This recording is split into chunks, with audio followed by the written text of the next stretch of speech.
मैं आपके माध्यम से हमारे देश के प्रधानमंत्री मोदी जी को बहुत बहुत धन्यवाद देना चाहता हूं कि उन्होंने जल जीवन मिशन के तहत मेरे मालपुरा क्षेत्र, पूरे राजस्थान और पूरे भारत की ग्रामीण जनता को घर घर नल कनेक्शन देने की योजना बनाई। इसके लिए वो बहुत धन्यवाद के पात्र है। सभापति महोदय, मैं आपके माध्यम से मंत्री जी से कहना चाहता हूं कि इसमें 10% ईसा राशि जनता की रखी है, और जिस तरह से अभी जो पहले गाँव के अंदर जो पीएसपी के थ्रू जो पानी पहुँचाया जा रहा है उनका बिल भी गाँव वाले दे नहीं पाते हैं। तो मैं आपसे कहना चाहता हूं कि ये 10% ईसा राशि को सरकारी भुगते, और फिर भी अगर पूरी सरकार नहीं भुगत सकती, कम से कम बीपीएल परिवारों को तो संपूर्ण माफ़ करे। और ऐसी जहाँ बस्ती है वहाँ पे 5% पैसा ही ले तो ये सफलता मिलेगी। इसके साथ साथ जल जीवन मिशन को पूरा करने में अभी काफ़ी समय लगेगा, और आपने घोषणा की है कि 40 हैंडपम्प और 10 ट्यूबवेल। जिस तरह से जो पानी की कमी है, काफ़ी समय बाद में हैंडपम्प आपने दिए हैं, इनकी संख्या कम से कम 100 करने की कृपा करें, और ट्यूबवेल भी 10 से बढ़ा के 20 करने की कृपा करें, तो सब लोगों को ये गर्मी आराम से निकले, क्योंकि ये योजना पूरी करने में कम से कम साल से 1.5 साल लगेगा। इसके साथ साथ सभापति महोदय, मैं मंत्री महोदय से कहना चाहता हूं कि जिस तरह से अभी गाँव के अंदर पानी जा रहा है, जगह जगह पाइप को बीच में हर आदमी जगह जगह कनेक्शन कर लेता है, कोई कानून नहीं है। तो कम से कम ये योजना जब सफल होगी कि इसके लिए कोई ऐसी बनाए आधार की कोई भी शक्तिग्रस्त करता है तो उसके खिलाफ कार्रवाई हो, और उसके लिए अधिकारी भी इसकी जिम्मेदारी ले, क्योंकि अधिकारी कहते हैं कि ये जो जल जीवन जो समिति बनाई है वो इसके खिलाफ रिपोर्ट दर्ज कराए, वो लोकल आदमी रहते हैं उसके खिलाफ रिपोर्ट दर्ज कराते नहीं है। और जगह जगह कम से कम अभी भी बिसलपुर की जो योजना चल रही है, आधे से ज़्यादा गाँव में पानी नहीं जा रहा, कि हर जगह पे कोई भी आदमी जिसकी इच्छा होती है वो पानी तोड़ के पानी ले लेता है। तो इसके लिए जब जाके सफलता मिले, इसके की एक योजना बना के चले। इसके साथ साथ जो सबसे बड़ी जो समस्या है कि हैंडपम्प की मरम्मत की, सभापति महोदय मैं कहना चाहता हूं कि जिस तरह से अभी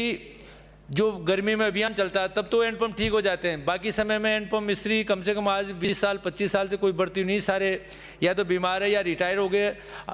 80% पद खाली पड़े हैं। उनका मेंटेनेंस के लिए हम खूब कहते हैं, कोई हैंडपम्प ठीक करने के लिए कोई जाता नहीं है। तो कम से कम इनका पद भी भरे जाए, या इनके लिए संविदा पे परमानेंट आदमी रखे, जिससे ये समस्या का समाधान हो। अभी माननीय सदस्य ब्यावर वालों के वहाँ पे जो अमृत मिशन में योजना चल रही है, जिसके अंदर पाइप जो डालने में जो रोड की टूटने की बात चल रही थी, मैं आपके माध्यम से कहना चाहता हूँ कि जो मैकेनाइज तरीके से ये करते हैं तो 2 फीट का तो वो पेमेंट देते हैं, और वो कम से कम 1.5 से 2 मीटर तक पूरी सीसी रोडों को वो खराब कर देते हैं। और जिस तरह से पिछले 2 वर्ष से पंचायतों में कोई बजट नहीं आ रहा,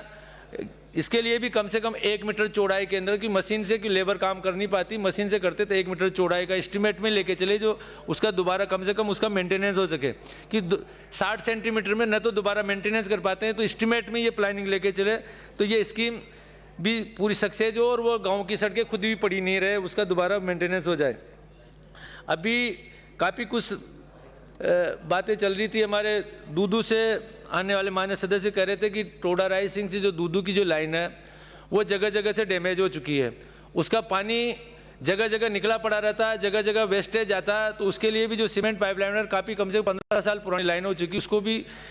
एस्टिमेट बना के उसका प्लान लेके करे, जिससे पानी का जो वेस्टेज आ रहा है वो बचे, और उसकी कैपेसिटी भी जिस तरह से इसको 2021 के हिसाब से बनाया था, आने वाले समय में जो पॉपुलेशन बढ़ रही है तो उस हिसाब से उसकी डिजाइन करके बनाया जाए। इसके साथ साथ मैं आपसे कहना चाहता हूं कि मेरी ग्राम पंचायत जिनको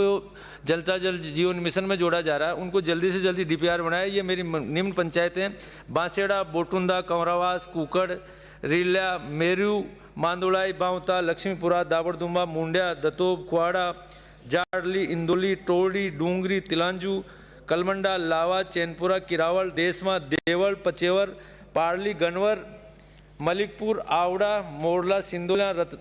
राजपुरा आदि की, कांटोली और लांबा और देवल, इन सभी ग्राम पंचायत के सभी गांवों को जल्दी से जल्दी डीपीआर बना के भिजवाया जाए, जिससे मेरे ये जो पंचायतों के जो भी गाँव हो वो भी जल जीवन मिशन से जोड़ा जाए। ये मैं आपके माध्यम से कहना चाहता हूँ। और दूसरा जो पानी की सभी ने मांग की है कि ब्राह्मणी नदी का जो एस्टिमेट काफ़ी समय से बना पड़ा, उसको भी किरवानी तो लाया जाए, उसकी भी डीपीआर बनाया जाए और केंद्र से और राज्य सरकार से जिस भी तरीके से पैसा ला सकते हैं तब जाके पानी की पूरी व्यवस्था होगी। ये आपके माध्यम से कहना चाहता हूँ। इसके साथ साथ ये सबसे बड़ा जो फिल्टर प्लांट मेरे टोडा रायसिंह सूरजपुर में है, वहाँ पे हमेशा लगभग 15 साल से कई संविदा के अंदर कई कर्मचारी काम कर रहे हैं। 2 मिनट में समाप्त। उनका टेक्निकल आदमी होने के बावजूद भी उनको 5 से 7 हज़ार, 8 हज़ार, 10 हज़ार ज़्यादा नहीं जाते, जबकि उनको योग्यता के अनुसार कंपनी खूब पैसे उठाती है, बाकी उनका शोषण किया जाता है। तो जो नियमानुसार न्यूनतम जो मजदूरी टेक्निकल आदमी की होती है वो दिलाने के लिए भी आप कुछ व्यवस्था करिए जिससे उनको प्रॉपर पैसा मिले। बार बार कई जगह स्ट्राइक भी करते हैं, बाकी पानी बंद नहीं हो, सुचारू चलता रहे। जयपुर का सब जगह का हम खुद उनको समझाते हैं। बाकी वो उनकी संख्या भी लगभग 250 के आसपास है, लगभग उन्होंने 150 से ज़्यादा रख नहीं रखे, तो उनकी संख्या भी बढ़ाई जाए, क्योंकि वहाँ पे बेरोजगारी भी जिस तरह से बात करते हैं कि बेरोजगारी बढ़ रही है, तो उनको रोजगार भी मिले और उनका मिनिमम वेजेज जो बनता है उनको पूरा दिलाया जाए। मैं आपके माध्यम से मंत्री से कहना चाहता हूँ, आप सबने मेरे को बोलने का मौका दिया, इसके लिए बहुत बहुत धन्यवाद। श्री अवाना।